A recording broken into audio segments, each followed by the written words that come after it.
পচেট গ্রামে নারকীয় হত্যাকাণ্ডের প্রতিবাদে এবং প্রকৃত দোষীকে গ্রেপ্তারের দাবিতে পচেট সচেতন নাগরিক মঞ্চের প্রতিবাদ মিছিল। পটাশপুর ২ নম্বর ব্লকের পচেট গ্রামের যুবক দীপঙ্কর গিরিকে গত পরশু রাতে নিজের বাড়িতেই গলা কেটে কেউ বা কারা হত্যা করে। উদ্ধার হয় গলা কাটা দেহ। সেই হত্যাকাণ্ডের প্রতিবাদে এবং প্রকৃত দোষীকে গ্রেপ্তারের দাবিতে পথে নামল পচেট সচেতন নাগরিক মঞ্চ। গত পরশু রাতে পচেটের যুবক দীপঙ্কর গিরি দুষ্কৃতী হারায় নৃশংসভাবে হত্যাকাণ্ডের প্রতিবাদে একটি শান্তি মিছিলের আয়োজন করা হয়েছে। এই মিছিল থেকে আমরা দুষ্কৃতীদের অবিলম্বে গ্রেপ্তার এবং চরমতম শাস্তির দাবি জানাই। হত্যাকারীদের অবিলম্বে গ্রেপ্তার করতে হবে। দীপঙ্কর গিরির হত্যাকারীদের অবিলম্বে গ্রেপ্তার করতে হবে।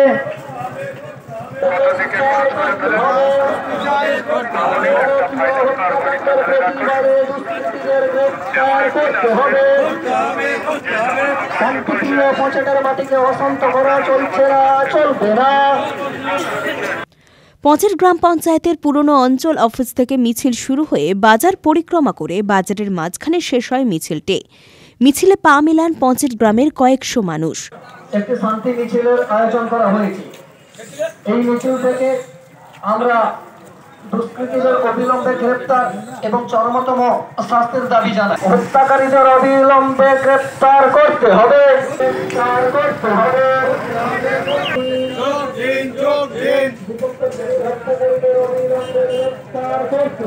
হত্যাকারী প্রকৃত বিচার চাই, শাস্তি চাই।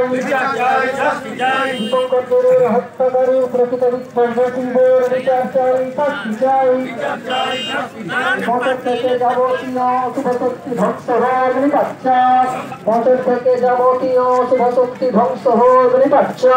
পচেট মাটির শান্তি শৃঙ্খলা রক্ষা করতে সকল স্তরের শান্তিপ্রিয় মানুষ এক হোক। পচেট মাটির শান্তি শৃঙ্খলা রক্ষা করতে। মিছিলের পর পচেট চৌধুরী বাজারে ত্রিকোণ পার্কে প্রতিবাদ সভা সংগঠিত হয়। পচেটের ৫০০ বছর ইতিহাসে এই ধরনের ঘটনা ঘটেনি। নারকীয়ভাবে তাকে হত্যা করা হয়েছে দীপঙ্কর গিরিকে, যেটা প্রশাসনের মাধ্যমে বা বিভিন্ন এতে আপনারা দেখেছেন, জেনেছেন। তো আমরা এলাকার শান্তি রাখার জন্য এই ধরনের ঘটনা যদি পরবর্তীকালে না ঘটে এবং এইভাবে নারকীয় হত্যার প্রতিবাদে আমরা নাগরিক সমাজ, পচেটের জনতা সবাই মিলে আমরা আজকে একটা প্রতীকী প্রতিবাদ আমরা করলাম।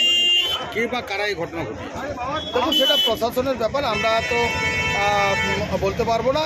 তবে আমরা যতটুকু শুনেছি পারিবারিক ঝামেলা ছিল, বিবাহ সম্পর্ক বা ঝামেলা ছিল, সেগুলোকে নিয়ে একটা হয়েছে।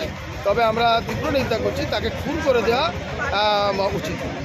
কী চাইছেন আপনারা?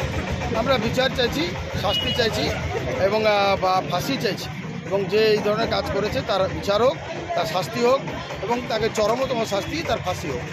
দোষীতে যদি শাস্তি না হয় কি আগামী দিনে আমরা আমার আন্দোলন করব। আমরা বৃহত্তরভাবে আজকে যে আন্দোলনটা করা, আগামী দিনে ১৫ দিনের মধ্যে আমরা আন্দোলন করব। ১০০০ জনের আমরা মিছিল করে এই প্রতিবাদ করব।